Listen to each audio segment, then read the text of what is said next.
நம் வாழ்வில் உண்மை, விசுவாசம் ஆகிய பண்புகளை கடைபிடித்து கடவுளின் இறையரசை இம்மண்ணில் கட்டியெழுப்புவோம்.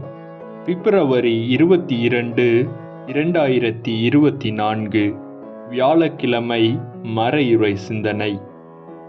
இன்றைய முதல் வாசகம் திருத்தந்தை பேதுருவின் தலைமை பீடத்தினை நினைவு கூறுகின்றது.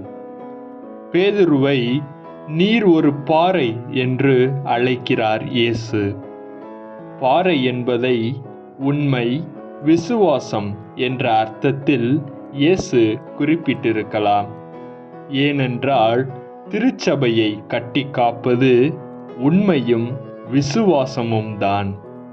பேதுருவின் வாழ்வில் பிழைகள், தோல்விகள் இருந்தும் கடவுள் அவர் வழியாக இயேசுவை மெசியா என்றும் கடவுளின் திருவுளம் எனவும் வெளிப்படுத்துகின்றார்.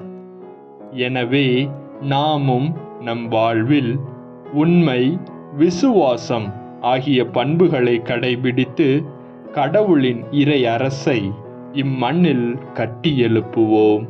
ஆமென்.